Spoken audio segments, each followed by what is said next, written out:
Hi, இது Monday vlog. காலையில் எழுந்ததுமே ஒரு கப் காஃபி குடித்தா தான் டே ஃப்ரெஷ்ஷாக ஸ்டார்ட் ஆகும். மார்னிங் டிஃபனுக்கு நல்ல முருகலாக தோசையும் சாம்பாரும் பேர் பண்ணி சாப்பிட்டு முடிச்சாச்சு. லஞ்சுக்கு மட்டன் மெனு தான் பிளான் பண்ணியிருந்தேன். வாங்கிட்டு வந்த மட்டனை நல்லா க்ளீன் பண்ணி எடுத்துகிட்டு அதை ஒரு ப்ரெஷர் குக்கரில் சேர்த்துட்டு நான் இஞ்சி பூண்டு பச்சை மிளகா மூணையும் பேஸ்ட் பண்ணி வச்சுருக்கேன். அதில் ஒரு ஸ்பூனையும் அதில் சேர்த்துட்டு மஞ்சத்தூள், உப்பு, தண்ணி இது எல்லாத்தையும் ஒரு ப்ரெஷர் குக்கர் பண்ணி நம்ம ஒரு 8லேருந்து 10 விசில் விட்டு நான் மட்டனை எடுத்துக்கிறேன். ஒரு பேனில் கொஞ்சமாக ஆயில் சேர்த்துட்டு சோம்பு, சீரகம், மிளகு ஒவ்வொரு ஸ்பூன் போட்டிருக்கேன்.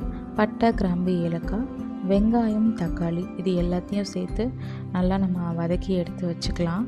இப்போ நம்ம வேக வச்ச மட்டன் நல்லா பஞ்சாக வெந்து வந்திருக்கு. நல்லா சூப்பராக ரெடி ஆயிடுச்சு. இப்போ நம்ம எடுத்து வச்சதை ஒரு மிக்சர் ஜாரில் சேர்த்துட்டு அது கூட மல்லியும் மிளகாவும் சேர்த்து நான் சேர்த்து அரைச்சி வச்சுருக்கேன். இப்போ குழம்பு தாளித்து விட்டுடலாம். எண்ணெய் ஊற்றி சோம்பு, பட்டை, கிராம்பு, ஏலக்காய், வெங்காயம், இஞ்சி பூண்டு, தக்காளி, குழம்பு மிளகாத்தூள், நம்ம அரைச்சி வச்ச மசாலா எல்லாம் சேர்த்து நல்லா ஒரு மிக்ஸ் கொடுத்துட்டு வேக வச்ச மட்டனையும் அது கூட சேர்த்துக்கிறோம். குழம்புக்கு தேவையான அளவு தண்ணி ஆட் பண்ணிவிட்டு நம்ம மட்டன் வேக வைக்கும் போது கொஞ்சம் தண்ணி இருந்திருக்கும், அதையும் இதில் சேர்த்துக்கலாம். அதுதான் குழம்புக்கு ஃப்ளேவர் கொடுக்கும்.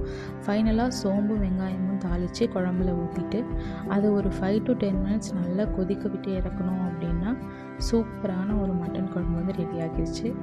நெக்ஸ்ட் நம்ம கிரேவி பண்ணிக்கலாம். ஒரு பேனில் ஆயில், சோம்பு, பட்டை, கிராம்பு, வெங்காயம் நல்லா கேரமலைஸ் ஆனதுக்கு அப்புறமேட்டு இஞ்சி பூண்டு பேஸ்ட், அப்புறம் நம்ம குழம்புக்கு எடுத்து வச்ச கொஞ்சம் மசாலாவே நான் இதில் சேர்த்துருக்கேன்.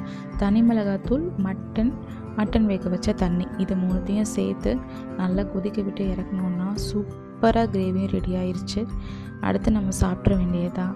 நல்லா சுட சுட ரைஸ் எடுத்துக்கிட்டேன். கிரேவி கொஞ்சம், குழம்பு கொஞ்சம் எல்லாமே வச்சு சாப்பிடும்போது ரொம்ப பிரமாதமாக வந்துச்சு. இன்றைக்கி நான் பண்ணதில் தேங்காய் சேர்க்கலை. நீங்கள் விருப்பப்பட்டீங்கன்னா தேங்காய் சேர்த்தும் இந்த குழம்பு பண்ணிக்கலாம். ரொம்பவே நல்லா வரும். ஆல்மோஸ்ட் ஒரு 12க்கு எல்லாமே லன்ச் முடிச்சாச்சு. ஈவினிங் ஸ்நாக்ஸ்க்கு நான் முளைக்கட்டின பச்சை பயிறு, நிலக்கடலை, பொட்டுக்கடலை இது மூணும் கொஞ்சம் கொஞ்சமாக சாப்பிட்டுக்கிட்டேன். இது என்ன காம்பினேஷன்னு எனக்கும் தெரியல, பட் நல்லா இருந்துச்சு. நைட்டுக்கு நல்லா புளிச்ச மாவில் இட்லி ஊற்றிட்டு நம்ம மதியம் வச்சு மட்டன் குழம்பையே வச்சு மேனேஜ் பண்ணியாச்சு. ரெண்டுக்குமே காம்பினேஷன் சூப்பராக இருந்துச்சு.